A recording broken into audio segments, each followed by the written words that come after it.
ترجمہ وَأَنْكِحُوا الْأَيَامَ مِنْكُمْ، اور نکاح کرواؤ تم بے نکاحوں کا، منکم جو تم میں سے ہیں، والصالحین من عبادکم، اور نیک تمہارے غلاموں میں سے، وإمائکم، اور تمہاری لونڈیوں میں سے، ان یکونوا، اگر ہو تم، فقراء، محتاج اور فقیر، یغنیہم اللہ، غنی کر دے گا اللہ، من فضل، اپنے فضل سے، واللہ واسع، اور اللہ وسعت والا، علیم، جاننے والا ہے۔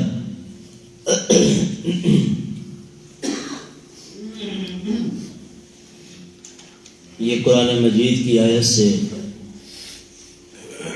نکاح کا حکم دیا جا رہا ہے۔ جس طرح پہلے بتلایا آیت کے پہلے رکوع میں کہ زنا کی یہ سزائیں اور حدیں ہیں، پھر آگے تہمت کی، پھر لعان کا حکم، پھر گھر میں داخل ہونے کا طریقہ، پھر مردوں کے لیے نصیحتیں، پھر خواتین کے لیے نصیحتیں، آج کی آیت میں نکاح کا، یہ سارے کے سارے احکامات اللہ نے معاشرے کو پاک کرنے کے لیے بتلائے کہ تمہارا معاشرہ پاک ہو جائے، تمہارے اندر آپس میں محبت ہو، تم آزادی کے ساتھ رہ سکو، تمہارے اندر پیار محبت ہو۔ سارے کے سارے حکام اس لیے بتلائے۔ پھر جہاں پر زنا کی ناجائز خواہش پوری کرنے کی اتنی بڑی سزا ہے، یہ صاف زہر ہے، یہ خواہش ہے، یہ پوری تو کرنی ہے، کہ اللہ نے یہ رکھی ہے ہر مرد کے اندر، ہر عورت کے اندر۔ جیسے ہی بچہ بالغ ہو تو اس کے اندر جنسی یہ خواہش اللہ خود بخود پیدا کر دیتے ہیں، عورت ہے یا مرد ہے۔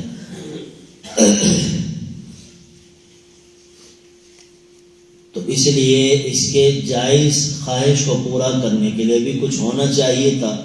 اس کے لیے اللہ پاک نے ہمارے لیے ایک بہت ہی پیارا خوبصورت نظام بنایا ہے کہ تم نکاح کرو۔ بہت ہی خوبصورت اور بڑا مزیدار اللہ پاک نے نظام بنایا ہے۔ اسی کو قرآن پاک میں فرمایا کہ ہم نے تمہارے لیے یہ جوڑوں کا انتظام کیوں کیا، لِتَسْكُنُوا إِلَيْهَا، تاکہ تم سکون کے ساتھ زندگی گزار سکو، آرام کے ساتھ زندگی گزار سکو۔ اس لیے گھر کے اندر سکون اور راحت یہ اصل چیز ہے، اور یہی نکاح کا اصل مقصد ہے کہ زندگی کے اندر سکون اور راحت آ جائے۔ اس لیے شادی کے بارے میں ایسے الفاظات کہہ دینا کہ جس سے شادی کا مذاق بنا لیا جائے۔ مثال کے طور پر کسی کی شادی ہو رہی ہے تو ہم کہتے ہیں یہ پھانسی کے پھندے پہ چڑھ رہا، یہ بہت برا لفظ ہے۔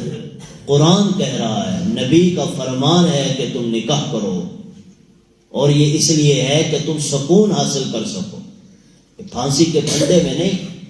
وہ تو اپنی مرضی ہے، چاہے تو تم اپنی زندگی جنت بناؤ یا جہنم بناؤ، یہ انسان کے اوپر اپنے اوپر ڈیپینڈ کرتا ہے۔ اللہ نے تو یہ سکون کے لیے شادی بنائی ہے، اس لیے ایسے الفاظات کہنا۔ اور قرآن کی دوسرے سپارے میں آیت ہے، اللہ فرما رہے ہیں تو اس شادی کو، میاں بیوی کو مذاق نہ بنانا، وَلَا تَتَّخِذُوا آیَاتِ اللَّهِ هُزُوًا، ان میری آیات جو نکاح والی آیات ہیں، شادی شدہ والی، ان کو تم مذاق میں نہ لے کر جانا۔ اس لیے خوشی سے جو شادی کرے اس کو مبارکباد دینی چاہیے، بارک اللہ، اللہ تیری شادی میں برکت دے، اچھی بات ہے آپ نے نکاح کر لیا، گناہوں سے بچ گئے۔ تو الٹے الفاظات کہنا یہ مناسب بھی نہیں، جائز بھی نہیں ہے۔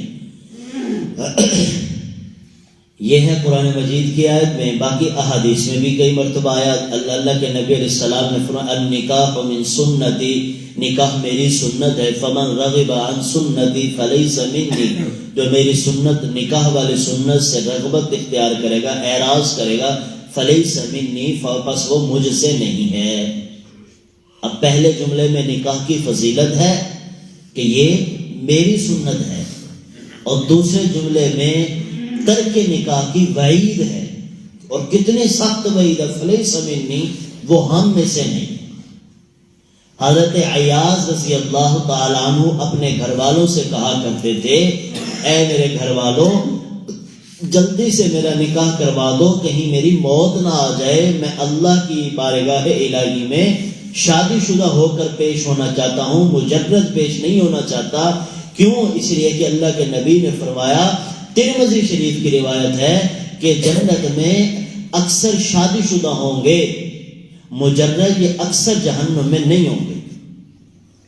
اور ایک حدیث پاک میں اللہ کے نبی علیہ السلام نے حضرت صحابی کا نام ذہن میں نہیں ہے، بہرحال ایک صحابی سے اللہ کے نبی علیہ السلام نے پوچھا، اے صحابی کیا تیری بیوی ہے؟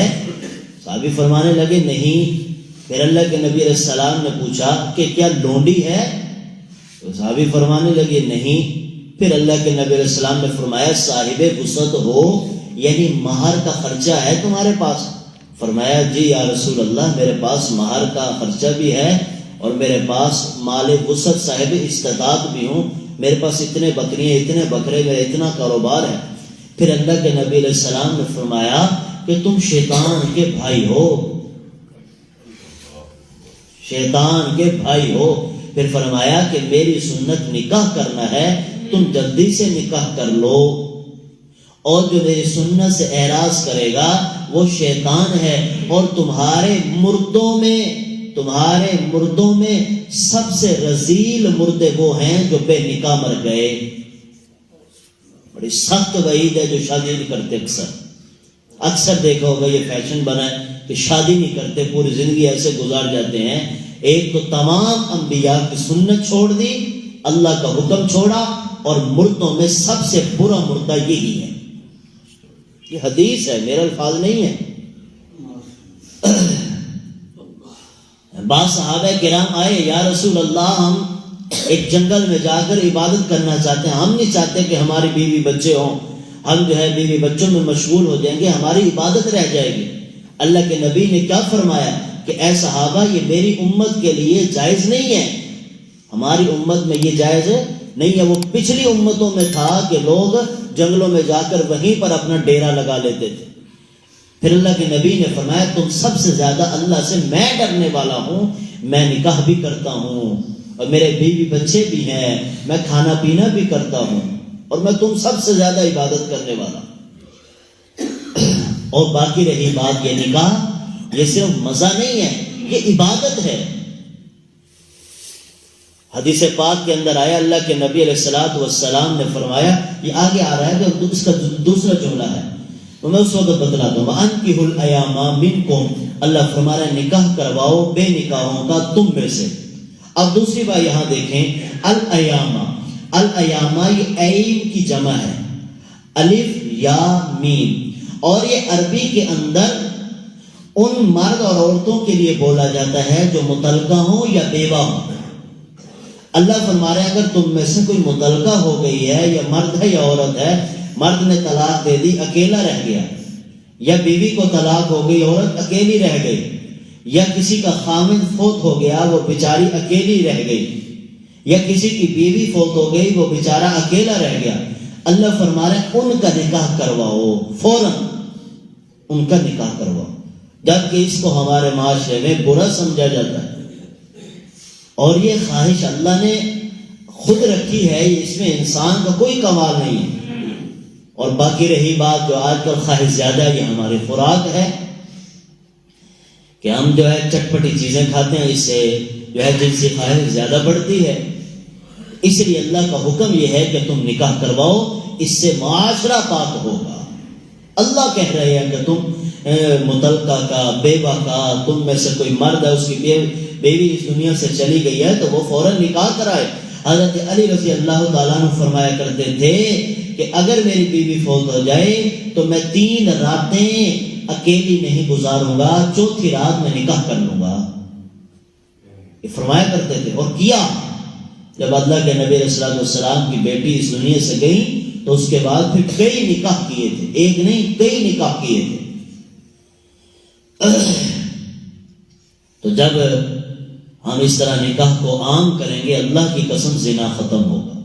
یہ ہر آدمی جانتا ہے کہ خواتین اکثر باہر دھندے کے لیے کیوں نکلتی ہیں جب ان کا کوئی روزگار نہیں، کوئی سہارا نہیں ملتا ان کو. کتنی خواتین ایسی ہیں کہ صرف بچوں کا پیٹ پالنے کے لیے دھندے پر نکلتی.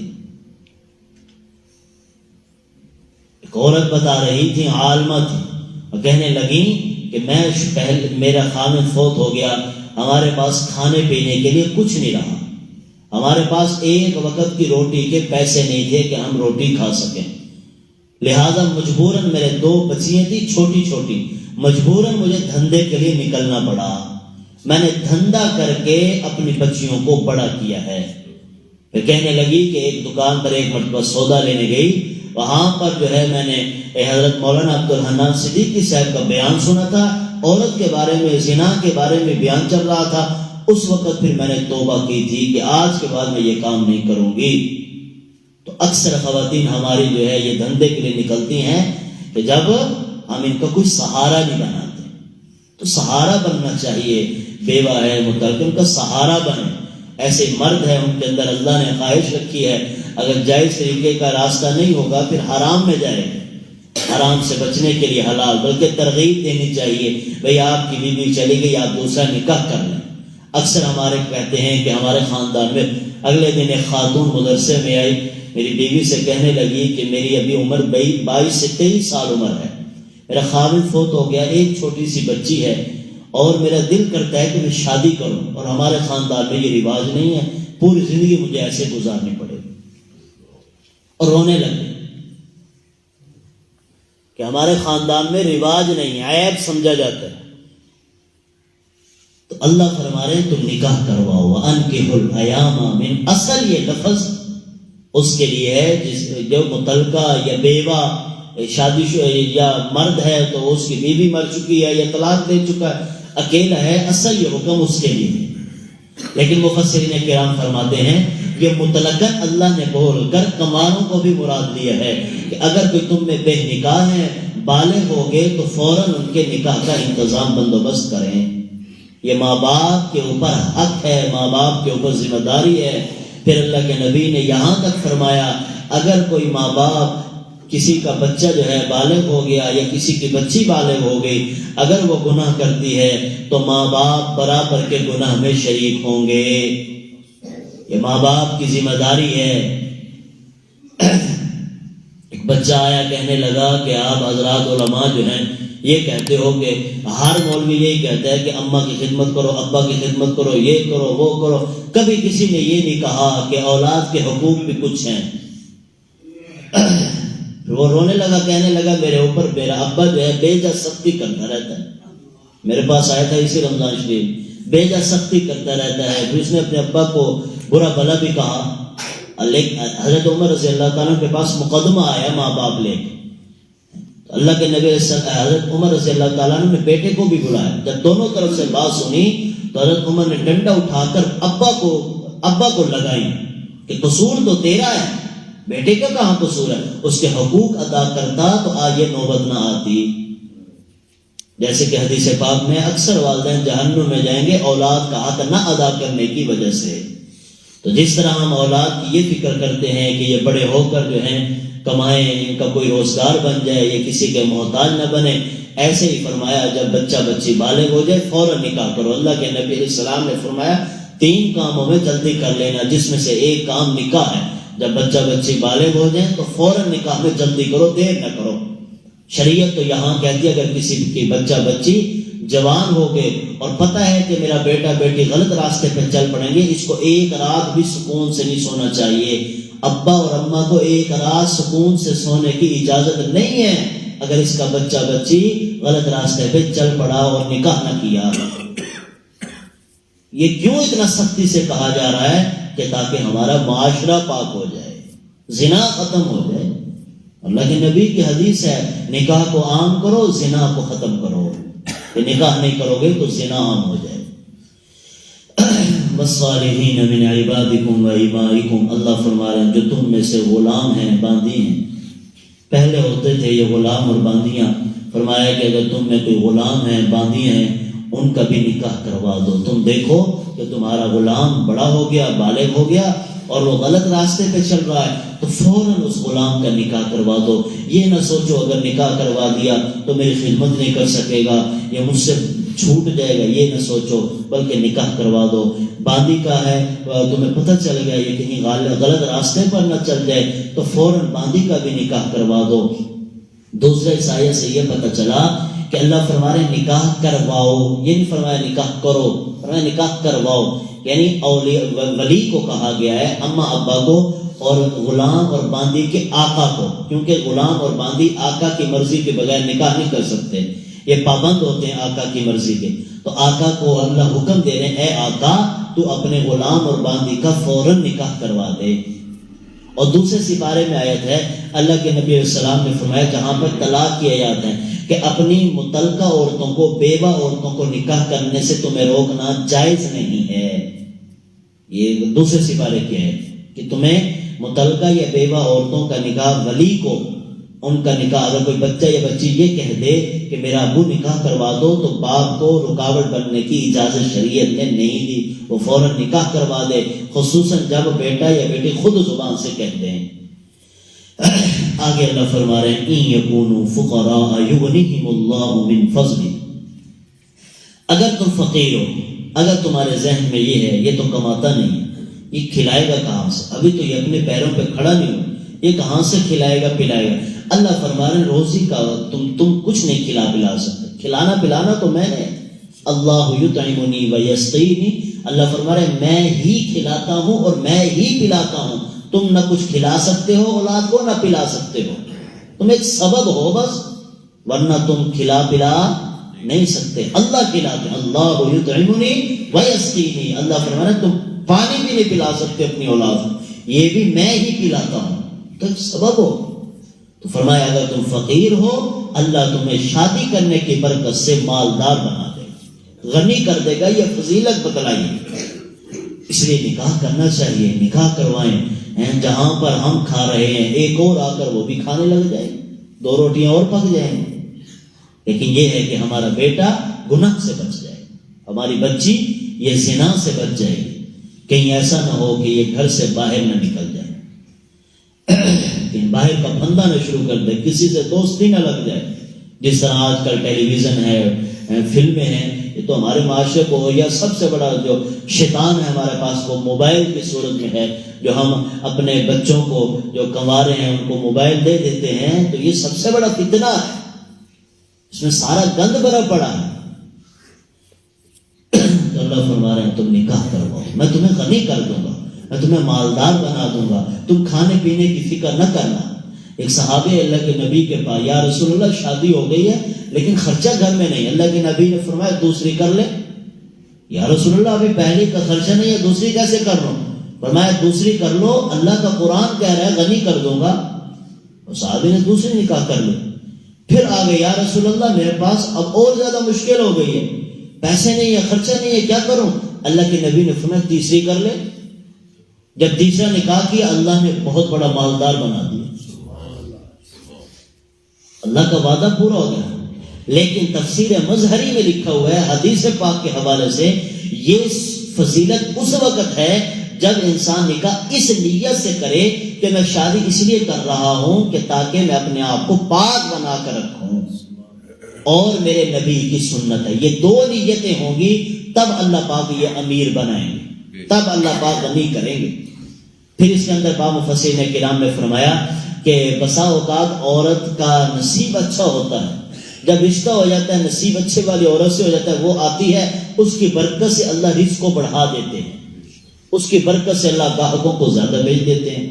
یا پھر بسا اوقات فرمایا مفسرین کرام نے لکھا ہے معارف القرآن میں کہ بسا اوقات انسان کی جب بیوی نہیں ہوتی تو وہ حد حرام ہوتا ہے، وہ کام وغیرہ سے چھٹی کرتا ہے کہ مجھے کیا ضرورت ہے، اما ابا زندہ وہ خود کماتے رہیں گے. جب اس کو شادی کروائیں گے اس کے اوپر وزن آئے گا، پھر اس کو خود بخود فکر لگے گی کہ میں نے اپنے بیوی بچوں کو کھلانا پلانا بھی ہے، پھر یہ کمائے گا کھائے گا.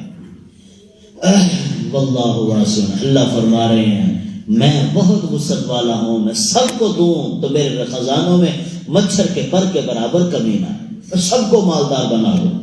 علیم، میں جاننے والا ہوں کس کو کتنا دینا ہے، کب دینا ہے، یہ سب مجھے پتا ہے. اور ایک اور آیت میں اللہ فرما رہا ہے اگر میں چاہوں تو تم سب کو امیر بنا دوں، لیکن مجھے ڈر ہے تم سرکشی نہ بن جاؤ، سرکش نہ بن جاؤ، اس لیے میری مرضی میں جس کو جتنا دیتا ہوں وہ اسی پر قناعت اختیار کرے کہ اسی میں میرے لیے بھلائی ہے۔ اللہ حکیم ذات ہے، واللہ یرزق من یشاء بغیر حساب۔ الحمدللہ رب العالمین۔ اے پیارے اللہ ہمیں معاف فرما، ہمیں نیک بنا، ہمیں نیک بنا، ان تمام قرآن کی آیات پر عمل کرنے والا بنا۔ یا اللہ پاک جتنے والدین یہاں پر بچے بچیوں کے رشتوں کی وجہ سے پریشان ہیں، یا اللہ بیچاروں کی نیند اڑی ہوئی ہے، راتوں کو اکیلے بیٹھ کر روتے ہیں کہ ہماری بچی کوئی نصیب اچھا ہے، کوئی اچھا رشتہ مل جائے۔ اے اللہ جتنے یہاں حضرات والدین بیٹھے ہیں ان والدین کی پریشانی دور کر دے، والدین کی پریشانی دور کر دے، بچیوں کے نصیب اچھے لکھ دے۔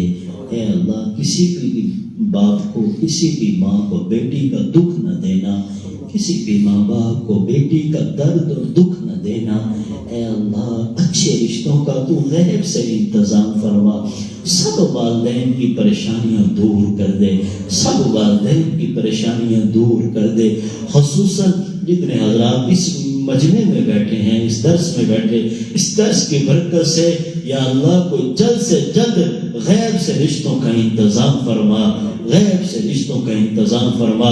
جن کے ہو چکے ہیں ان کی شادیوں میں، نکاح میں برکتیں پیدا فرما، لڑائی جھگڑوں سے حفاظت فرما، نفرتوں سے بچا، لڑائی جھگڑوں سے بچا، نفرتوں سے بچا۔ ہمارے معاشرے کو پاک کر دے، ہمارے معاشرے کو پاک کر دے، خصوصاً ہماری بستی کو پاک کر، بے حیائی یہاں سے نکال دے، بے حیائی یہاں سے نکال دے۔ ہماری نوجوان نسل کو ہدایت دے دے، ہدایت دے دے، ہدایت دے دے۔